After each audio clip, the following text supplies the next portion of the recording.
स्वागत है दोस्तों परीक्षा तैयारी जोन चैनल में। तो आज का हमारा टॉपिक है अंग्रेजी ईस्ट इंडिया कंपनी और बंगाल। तो चलिए शुरू करते हैं आज का टॉपिक, अंग्रेजी ईस्ट इंडिया कंपनी और बंगाल। तो मुग़ल बादशाह फ़ारुख शेर के शासनकाल में 1717 ईस्वी में मुर्शिद कुली खान ने स्वतंत्र बंगाल राज्य की स्थापना की। इसके बाद घेरिया के युद्ध में 1740 ईस्वी में बिहार के नवाब नाजिम अलवर्दी खान ने सरफराज खां तत्कालिक नवाब बंगाल को पराजित कर बंगाल का नवाब बना। ठीक है, फिर आगे देखते हैं। अलवर्दी खान ने विदेशी व्यापारियों, अंग्रेज और फ्रेंच पर कड़ी निगरानी रखी और उन्हें ज़्यादा राजनीतिक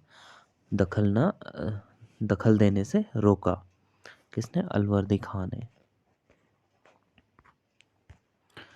अलवर्दी खान ने ईस्ट इंडिया कंपनी को सीमित व्यापारिक अधिकार दिए और बंगाल की संप्रभुता की रक्षा की।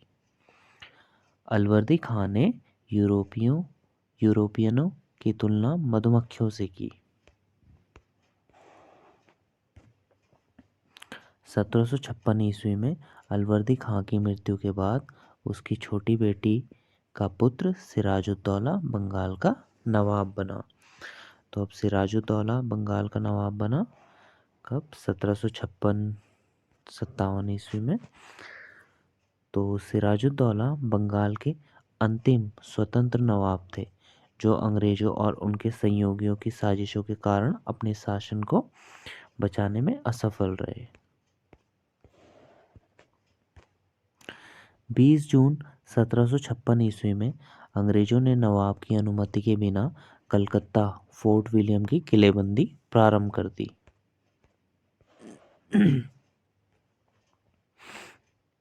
सिराजुद्दौला ने कासिम बाजार वाली फैक्ट्री पर अधिकार कर लिया। अधिकांश अंग्रेज एक ज्वारग्रस्त द्वीप फुल्टा द्वीप पर भाग गए। इसके बाद आगे देखते हैं। काल कोठरी दुर्घटना।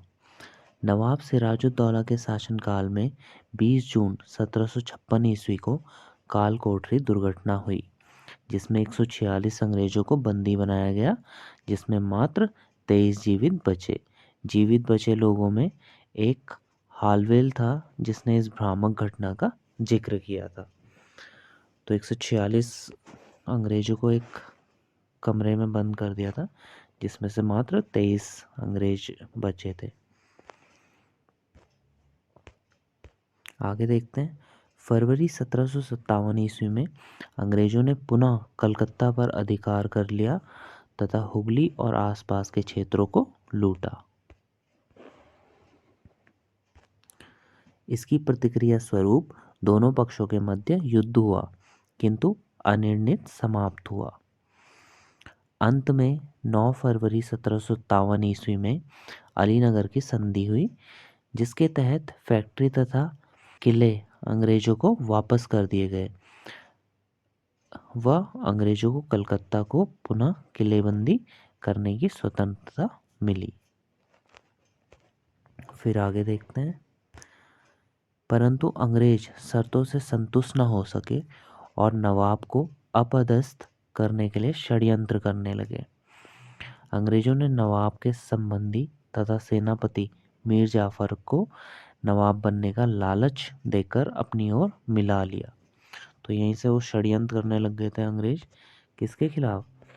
सिराजुद्दौला के खिलाफ। तो इसके बाद अब क्या हुआ? जब इन्होंने षड्यंत्र किया तो इसके बाद प्लासी का युद्ध हुआ जो बहुत इंपॉर्टेंट है। 23 जून 1757 ईस्वी को प्लासी बंगाल के नादिया जिले में अवस्थित है। अलीनगर की संधि के उल्लंघन का दोषारोपण कर अंग्रेज युद्ध के लिए प्लासी के मैदान में आ डटे। फिर आगे देखते हैं। अंततः अंग्रेजों के षड्यंत्र तथा अपनों की गद्दारी के कारण नवाब हार गया।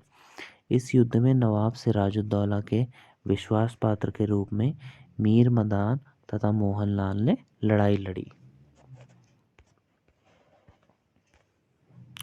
सिराजुद्दौला को मीर जाफर के पुत्र मीरन ने मार डाला। नवाब के खिलाफ षड्यंत्रकारियों में उसकी मौसी घसीटी बेगम, मीर जाफर, पूर्णिया का नवाब शौकत जंग, मानिकचंद, जगत सेठ, राय दुर्लभ, लतीफ आदि शामिल थे। तो षड्यंत्र के कारण सिराजुद्दौला की हत्या हो गई। तो नवाब की हत्या के बाद अंग्रेजों ने मीर जाफर को बंगाल का नवाब बनाया। इसके साथ ही बंगाल की प्रथम क्रांति संपन्न हुई और अंग्रेजों ने भारत में अपने साम्राज्य की नींव डाली। अब यहाँ पर भी अंग्रेजों ने अपनी पकड़ मजबूत कर ली थी। मीर जाफर एक अयोग्य शासक था। अंग्रेजों ने उसे नवाब पद से हटाकर उसके दामाद मीर कासिम को गद्दी पर बैठा दिया। यहाँ पे शायद मैं लिखना भूल गया, तो इसको आप समझ लेना कि ये इसकी जगह इसको गद्दी पर बिठा दिया था। मीर कासिम ने राजधानी मुर्शिदाबाद से मुंगेर स्थानांतरित की तथा सेना के आधुनिकीकरण के प्रयास किए। उसने मुंगेर में तोप तथा बंदूक बनाने की व्यवस्था की।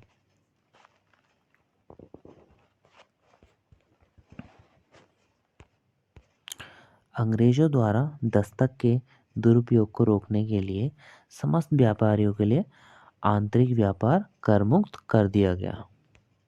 किसके द्वारा? मीर कासिम के द्वारा। फिर देखते हैं, अंग्रेजों के व्यक्तिगत व्यापार पर भी कर लगाया, जिससे क्रुद्ध होकर अंग्रेजों ने उसके विरुद्ध युद्ध की घोषणा कर दी। अंग्रेजों ने पुनः मीर जाफर को बंगाल का नवाब बनाया। तो जब मीर कासिम, उन अंग्रेजों को लगा कि मीर कासिम तो उनके विरुद्ध काम करने लगा है, तो उन्होंने पुनः क्या कर दिया, मीर जाफर को ही दोबारा से बंगाल का नवाब बना दिया। मीर कासिम ने बंगाल छोड़कर अवध के नवाब शुजाउद्दौला के यहाँ शरण ली। अब मीर कासिम क्या करा, बंगाल छोड़ के चला गया शुजाउद्दौला के पास।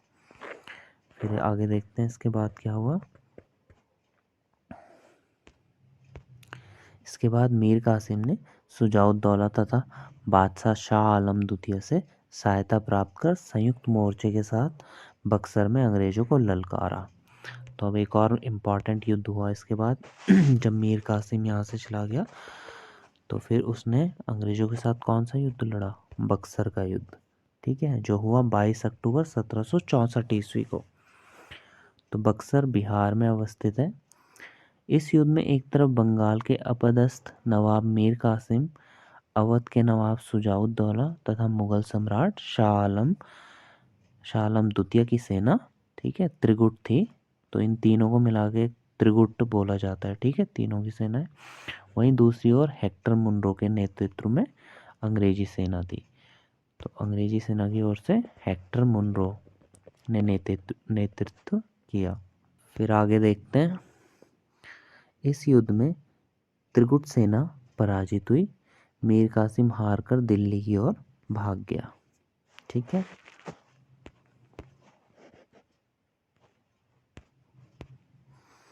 मुगल सम्राट शाह आलम और अवध के नवाब शुजाउद्दौला ने आत्मसमर्पण कर अंग्रेजों के साथ संधि कर ली।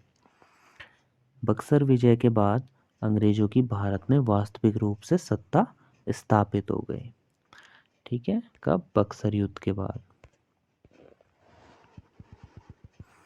कुछ और फैक्ट्स देखते हैं।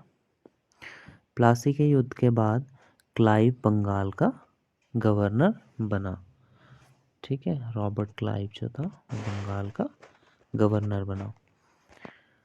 फिर इसके बाद एक और संधि हुई थी, इलाहाबाद की प्रथम संधि 12 अगस्त 1765 ईस्वी में।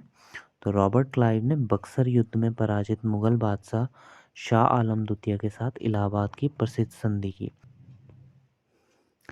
इस संधि के अनुसार काड़ा एवं इलाहाबाद के जिले अवध के नवाब शुजाउद्दौला से लेकर मुगल बादशाह को दे दिए गए। फिर आगे देखते हैं, बंगाल, बिहार तथा उड़ीसा की दीवानी मुग़ल सम्राट ने अंग्रेज़ों को सौंप दी।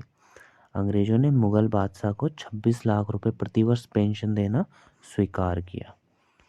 ठीक है, तो ये संधि तो हुई थी किसके साथ? जो शाह आलम था, है ना, अंतिम ये मुग़ल शासक था जो, उसके साथ हुई थी। और इसके बाद इलाहाबाद की दूसरी संधि हुई 16 अगस्त 1765 ईस्वी को। यह संधि 16 अगस्त 1765 ईस्वी को अवध के नवाब सुजाउद्दौला और बंगाल के गवर्नर क्लाइव के बीच हुई।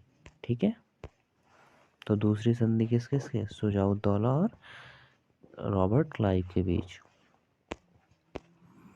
इस संधि के अंतर्गत अवध के नवाब ने कंपनी को अवध के क्षेत्र में करमुक्त व्यापार करने की छूट दे दी।